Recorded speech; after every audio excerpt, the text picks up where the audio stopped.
Welcome to this edition of Pulse on Health. I'm your host, Mark LeMay. 1 in every 5 people have an STI, a sexually transmitted infection, totaling nearly 70 million people in the United States. Nearly half of all new STI cases were among people between the ages of 15 and 24. Joining me on this edition of Pulse on Health, Irving Atkins, one of the supervisors of the Community Support Services program within Greater Lawrence Family Health Center. Welcome to the program, Irving. Thank you very much. I appreciate being here. First off, let's talk about Community Support Services, better known as CSS at GLFHC. What's it about? So basically what we try to do is outreach in the community. Our target population right now is the homeless population and people who inject drugs. And basically it could be anything from helping set up insurance, getting them a PCP, or testing them for HIV, chlamydia, gonorrhea, Hep C, syphilis, TB, and soon to be COVID. You mentioned some of them, but what are some of the more common STIs?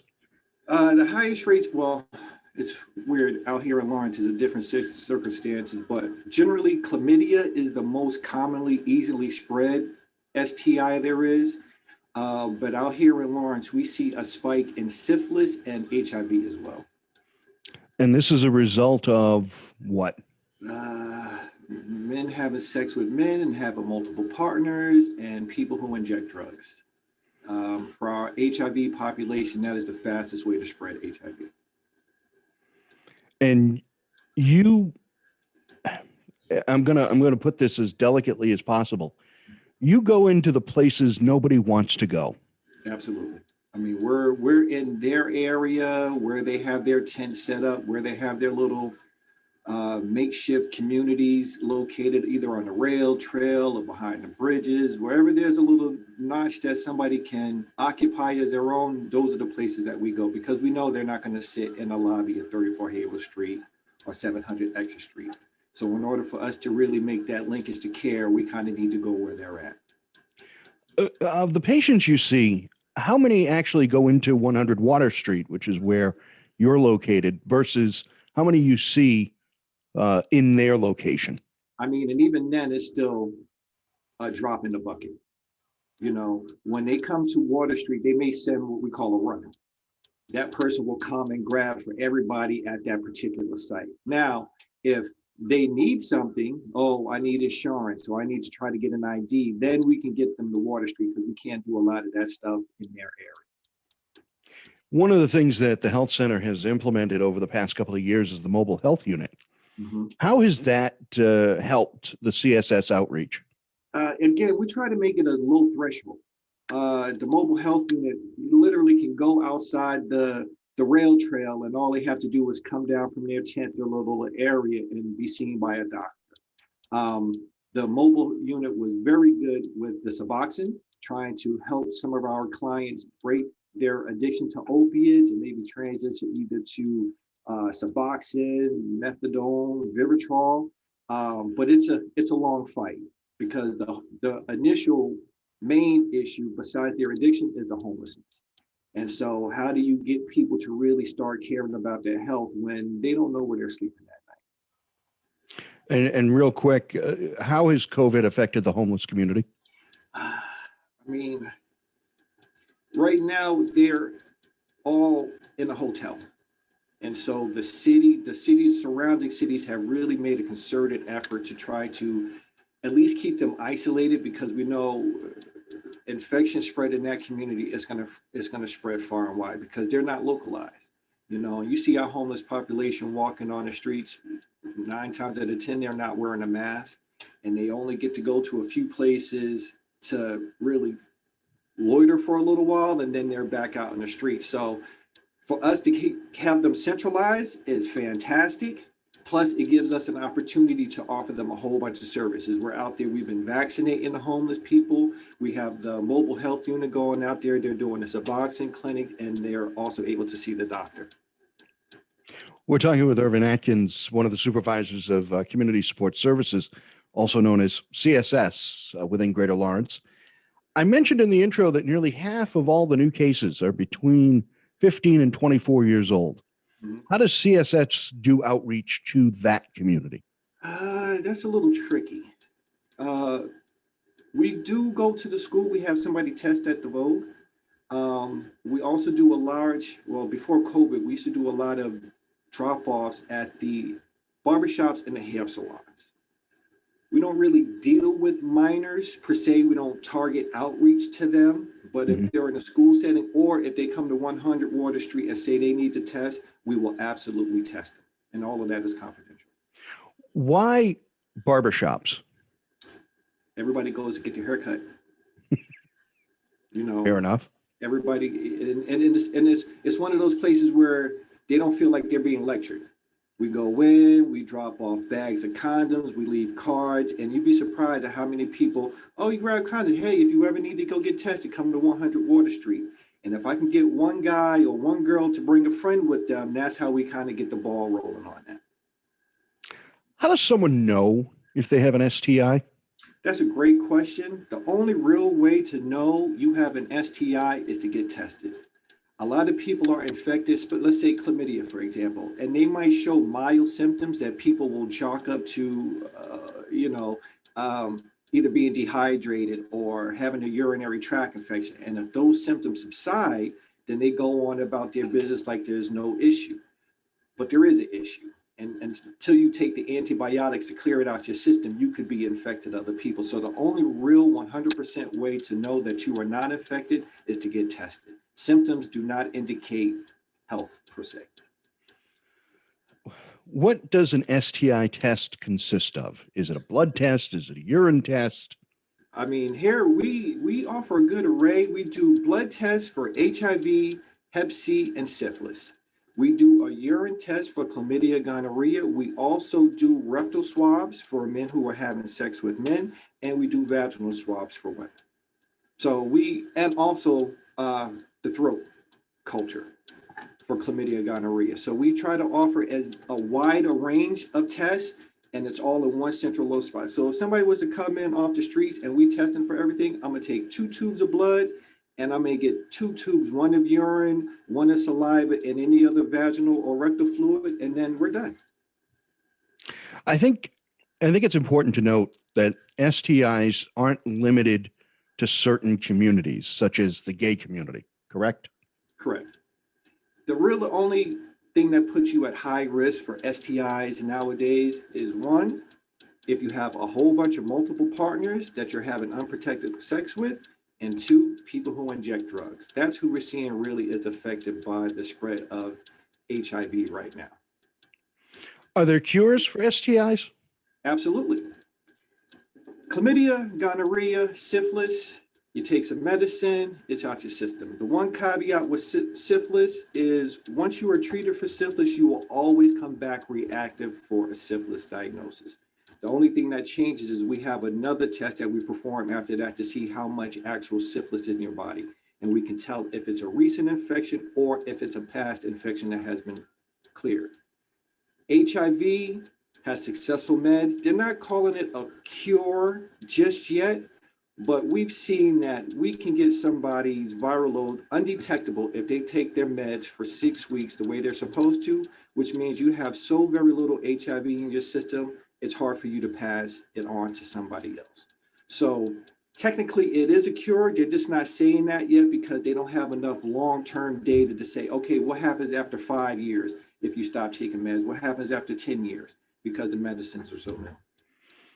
But being diagnosed with HIV isn't considered a death sentence anymore. Absolutely not. Absolutely not. We've come a long way with HIV meds. Hell, I would almost venture to say HIV medicines have come a lot further than Hep C medicines. I think we lose far more people to Hep C than HIV. Do people under 18 need parental or guardian permission in Massachusetts to get a test or treatment for an STI? No, they don't. And here, I mean, we've had clients as young as 12, 13 years old test. And if you tell us you're sexually active and you feel like you might have something, we're going to test you.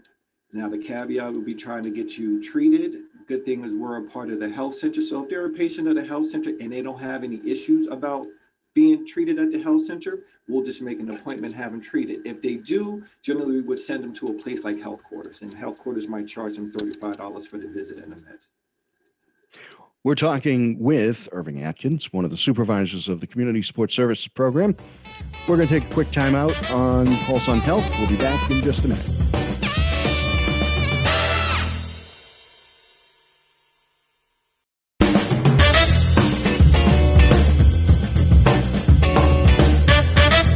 Welcome back to Pulse on Health. I'm your host, Mark LeMay, talking today with Irving Atkins, one of the supervisors of the Community Support Services program within Greater Lawrence Family Health Center.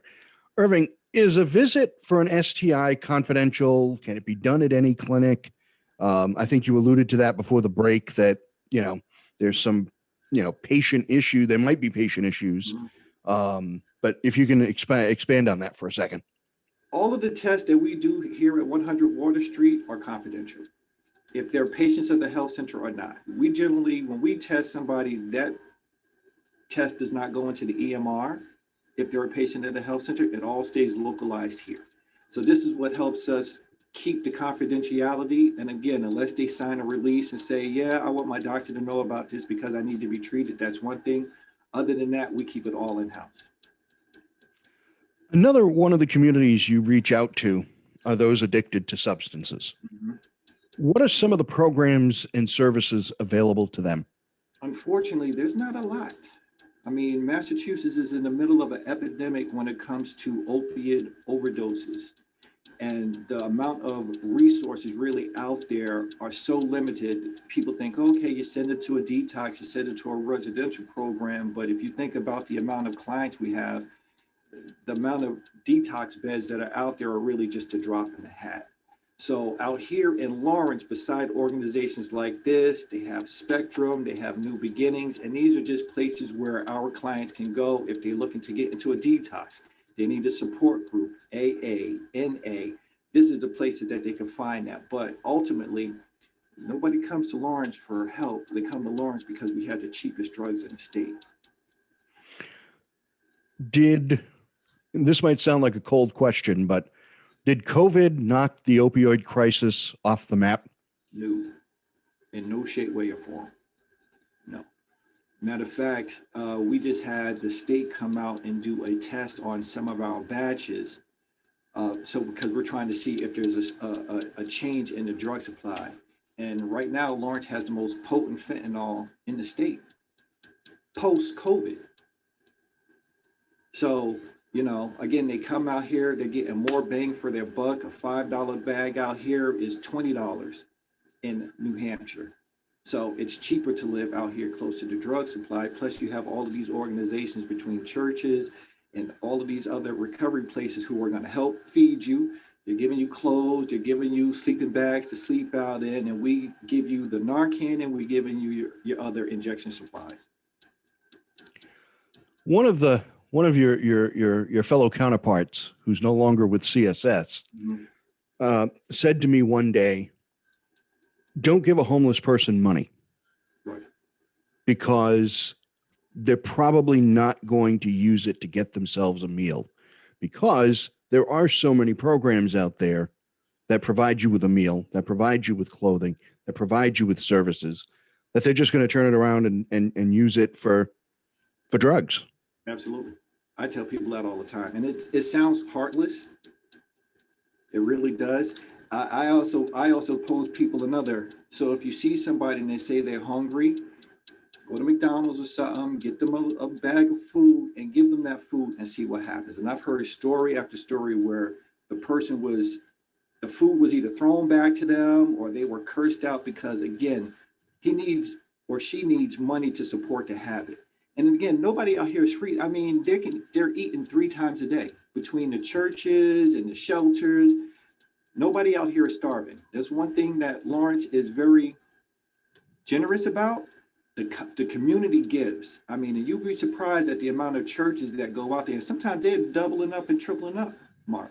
Mm-hmm. There's a buffet under the bridge. So they're eating. So unfortunately, and I had a conversation with one client. I was like, how much money do you make out there panhandling? I was like, I could make about $300, $400 a day. panhandle. And I'm like, okay, well, why don't you spend, you know, a little bit on drugs and then a little bit on food and, you know, try to even out your circumstance. And his reply was, whatever I panhandle and make that day, that's how much drugs I'm going to do that day. And every day that whole cycle starts over. This is again, probably going to sound like a cold question, but what you do, I sort of call God's work. What stops you from getting discouraged? One is selfish. I meditate a lot. Be present in the moment. The future doesn't matter. The past doesn't matter. Only thing that matters is right here, right now. The cliche answer is, oh, if I could save one life, it makes it all worthwhile. The thing that doesn't keep me discouraged is because I see that there is a real problem, and it's going to take people who are dedicated long term to really try to get the answers. And that's where we are right now. Fortunately, between Greater Lawrence and the Department of Public Health, we're trying. I mean, all of these different programs and these different grants that they're coming, they're trying to do something to save this population and to get them the resources that they need. But the problem is, when fentanyl became the main drug, it wasn't heroin anymore. Now our clients are addicted to a synthetic drug. And when you're addicted to a synthetic drug, addiction sets in quicker and it's harder to break because pharmaceutical companies know exactly how to make their drugs potent. They know exactly how to make their drugs fire on the right brain receptors. And now out here, our clients, you know, it's a haven out here for them. And so in order for us to break through that, and if we can get one person to feel like, you know what, I can live a better life, and we can facilitate that in any shape, way, or form, even if it's minimal, even if all I do is get you into a detox and got you 10 days of sobriety, we consider that a success. Is there some truth to the line, you can't help somebody who doesn't want to help themselves? Absolutely, 100% true. I cannot instill the motivation for somebody to be clean and sober. You think about it, if your mother can't do it, if your father can't do it, if your loved ones can't do it, if the kids that you're trying to be sober for can't do it, I can't do it. But if you come in here with that motivation, I'm gonna do everything I can to make sure we find you a program to help you outline the steps to recovery. Because we've seen recovery happen. It's just so few and far between that there are no, and the bad part about this population is there are no champions that they can look to and identify. So if they used to have somebody that they used to run with and, oh my God, he got clean and now he's back and he's trying to help, we don't see those people come back because one, you need at least 2 years of sobriety under your belt before you can work with this population. And then too many times where I've seen people get that kind of sobriety under their belt and then come work with this population and get dragged right back in. We've covered the fact that CSS works in the areas of opioid prevention, education, and Narcan distribution. How are the opioid overdose statistics looking in the Merrimack Valley, and are they improving? I mean, well, they're not improving. They're about as consistent as they are. We just don't see the amount of deaths. The good thing about Pixar is we literally flood our streets with Narcan. All of our clients who come here, when they walk out of this office, they're walking out of here with at least 2 or 3 boxes of Narcan per client. So this way, and our clients are actually experts at Narcaning each other. The downside to that is they don't call 911 anymore. When Narcan first came out, they would hit them with the Narcan and 911 would be the first call they made. But now they've gotten so used to Narcaning each other and they'll watch that person for a little while. And if he falls back out, they'll Narcan him again until he's out of the woodworks. And then they go on about their night because they know if they call 911 and the EMS come and the police come, they're going to have to break up their little party.